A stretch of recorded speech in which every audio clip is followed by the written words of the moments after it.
నిన్న మీరు మాట్లాడిన దిగజారుడు మాటలు ఒకటి రెండు కాదు, ఎన్ని తప్పుడు మాటలు నిన్న కూడా. రాష్ట్రంలో అంటే ఈయన వచ్చినాకనే రైతులకి ఏదో గొప్ప పని చేసినాడంట. ఏం గొప్ప పని చేసినావా నువ్వు? వాళ్ళ రాష్ట్రంలో ఏ రైతులు అడుగుదాం చెప్పు. ఎంత మీరు ఎగ్గొట్టింది ఎంత ఇంతవరకు? ఈ రోజు వరకు కాంగ్రెస్ ప్రభుత్వం వచ్చిన తర్వాత ఎగ్గొట్టింది ఎంత అంటే అక్షరాల రైతులకి, ఓన్లీ రైతులకు నేను చెప్పేది, వేరే వాళ్ళకు కూడా కాదు, 1,13,000 కోట్లు రేవంత్ రెడ్డి గారి ప్రభుత్వం ఎగవేసిన సొమ్ము ఎంత అయ్యా అంటే ఓన్లీ రైతాంగానికి 1,13,000 కోట్ల రూపాయలు. ఎట్లా ఎగవేతల ప్రభుత్వం ఎగ్గొట్టిన పైసల లెక్క ఎట్లా అంటే, రైతు బంధు పేరిట మీరు ఎగనామం పెట్టింది సరిగ్గా 30,000 కోట్లు. ఓన్లీ రైతు బంధు పేరిట మీరు ఎగ్గొట్టింది 30,000 కోట్లు. కౌలు రైతులది కూడా కలిపితే మీరిచ్చిన హామీయే కదా 100 రోజుల్లో కౌలు రైతులకు కూడా ఇస్తామని. కౌలు రైతులది కూడా కలిపితే 22,500 కోట్లు. 30,000 భూ యజమానులకు, కౌలు రైతులకు 22,500 కోట్లు. రుణమాఫీ, మీ కథ గుర్తుండాలి. రుణమాఫీది బ్యాంకర్లను అడిగితే 50,000 కోట్లు అన్నారు రుణమాఫీకి. ముఖ్యమంత్రి గారు వెంటనే 4 రోజుల్లోనే మాట మార్చి నాలుక మడతబెట్టి 50,000 కోట్లు కాదు, ఒక సంవత్సరం, కావాలంటే అన్ని వీడియోలు ఉన్నాయి, ప్లే చేయమంటే కూడా చేస్తా, ఒక సంవత్సరం కడుపు కట్టుకుంటే 40,000 కోట్లు ఎడమ చేత్తో కట్టేస్తా అన్నాడు. అంటే ముఖ్యమంత్రి లెక్క 40,000 కోట్లు. క్యాబినెట్కి వచ్చే వరకు 31,000 కోట్లు అయింది రుణమాఫీ. అక్కడికి వెళ్ళి బడ్జెట్కి వచ్చే వరకు 26,000 కోట్లు అయింది. చివరికి వాళ్ళు చెప్తున్న లెక్క నిజమే అనుకుంటే కూడా అల్టిమేట్గా ఆగింది 20,000 కోట్ల కాడికి. వ్యవసాయ మంత్రి గారి లెక్క 20,000 కోట్లు. ఒక్కొక్కరిది ఒక్కో పాట. బ్యాంకర్లు 50,000 కోట్లు, సీఎం 40,000 కోట్లు, క్యాబినెట్ 31,000, బడ్జెట్ 26,000, వ్యవసాయ మంత్రి లెక్క 20,000 కోట్లు. అంటే అందులో కూడా మీరు రైతు రుణమాఫీలో ఎగ్గొట్టింది 29,500 కోట్లు ఎగ్గొట్టింది. రైతు కూలీలకు మీరు పంగనామం పెట్టింది 15,000 కోట్లు. పంటల బోనస్ను బోగస్ చేసి ఎగ్గొట్టింది 16,000 కోట్లు. మొత్తం కూడితే 1,13,000 కోట్ల రూపాయలు కేవలం రైతులకే ఎగనామం పెట్టింది రేవంత్ రెడ్డి ప్రభుత్వం. ఎప్పుడు కడతావు ఈ బాకీ? ఎప్పుడు కడతావు ఈ బాకీ? కట్టిన ఇంకా చేయి పండుగలు.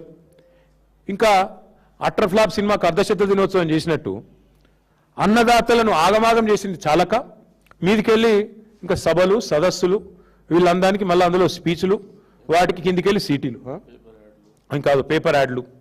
చెప్తున్నా కదా, అట్రఫ్లాప్ సినిమాకు అర్ధశత దినోత్సవం అంటే ఇదే. బలవంతంగా జాకీలు పెట్టి లేపుతుంటారు చూడు, బాగుందా బాగుందా అని. వాళ్ళే మళ్ళీ డబ్బా కొట్టుకున్నాడు గట్ల. ఏం వెరగబెట్టినావు నువ్వు అసలు? రైతులకి ఏం చేసినావు చెప్పు? ఇన్ని రోజులు 2.5 ఏళ్లలో చేసింది ఒకసారి చెప్పు, మేము కూడా విని తరిస్తాం అందరం కూడా. అంటే ఎట్లా తయారైందంటే ఇప్పుడు నిజంగా అబద్ధం చెప్పడం అనేది ఆయన జన్మ హక్కు. అబద్ధం ఆయనకు ఆరో ప్రాణం. అసలు అబద్ధాలు చెప్పకపోతే ఇక ఆయనకు ఇంకా వేరే ఏమీ రాదు అన్నట్టుగా మీటింగులు పెట్టి రోత మాటలు, రైతు మీటింగ్ అంటాడు, రోత మాటలు మాట్లాడతాడు. ఇంకా అందులో కొన్ని మధ్యలో గరికపాటి లాగా, ఆ గరికపాటి పెద్ద ఆయన ఉంటాడు ఒక ఆయన, చాగంటి గారు లాగా, గరికపాటి గారు లాగా మధ్యలో ప్రవచనాలు చెప్తున్నాడు. ఏమని? అధికారం శాశ్వతం కాదు. ఖచ్చితంగా నీకు చెప్తున్నా, నీకు శాశ్వతం కాదు, నీకు ప్రతిపక్ష పాత్ర కూడా మిగిలదు భవిష్యత్తులో. ఆ పరిస్థితి తప్పకుండా రాబోతా ఉంది.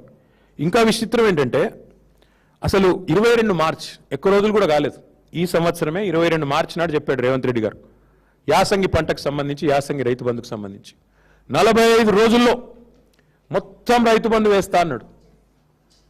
మార్చి 22 నాడు చెప్పిండు. 45 రోజుల్లోనే కంప్లీట్ చేస్తా అన్నాడు.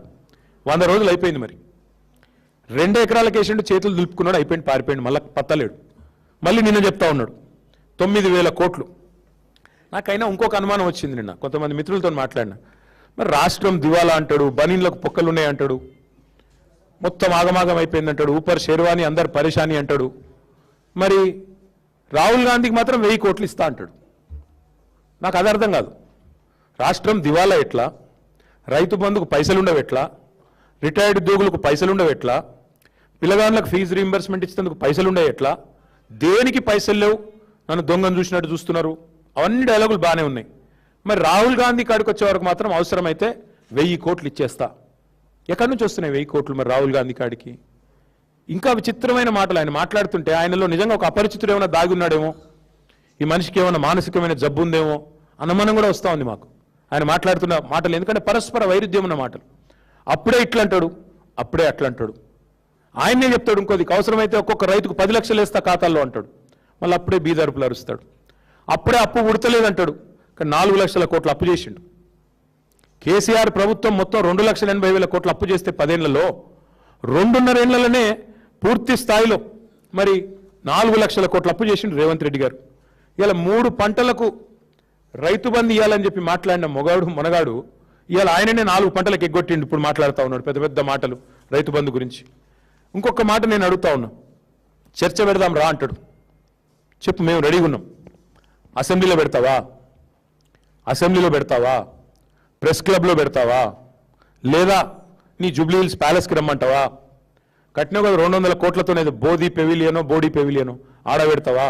ఏడ పెడతావో చెప్పొస్తాం. చెప్పు. విచిత్రమైన మనిషిన.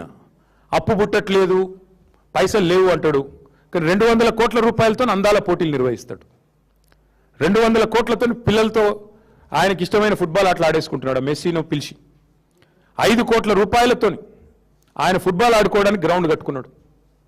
అట్లాగే ఆయనకి ప్రగతి భవన్ అంటే అంత అద్భుతమైన కార్యాలయం కట్టిస్తే దాన్ని వదిలేసి ఇవాళ మరి చాలా విచిత్రం, చాలా విచిత్రమైన పరిస్థితి.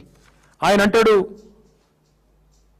ప్రగతి భవన్ వదిలేసి అక్కడ 200 కోట్లు పెట్టి ఇంకో క్యాంపు కార్యాలయం కట్టిండు 200 కోట్లతో. దాని కాంపౌండ్ నిర్మాణానికే 19 కోట్లట. కాంపౌండ్ వాల్ నిర్మాణానికి 19 కోట్లు, మొత్తం 200 కోట్లు. కానీ అర్ధరాత్రి పోయి దొంగచాటుగా గృహప్రవేశం. తప్పు చేయకపోతే బాగాతో చేయొచ్చు కదా.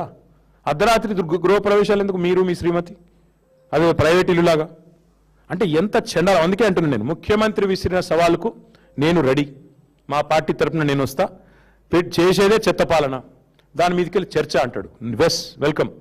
వరంగల్ చౌరస్తాలో పెట్టుకుందామా? ఎక్కడైతే నువ్వు రైతు డిక్లరేషన్ అని చెప్పి నువ్వు మీ రాహుల్ గాంధీ వచ్చిండ్రో అక్కడికి వస్తావా? పెడదామా చర్చ? లేదా అశోక్ నగర్ చౌరస్తాలో పెడదామా? 2 లక్షల ఉద్యోగాలని చెప్పి రాహుల్ గాంధీ డైలాగులు కొట్టిన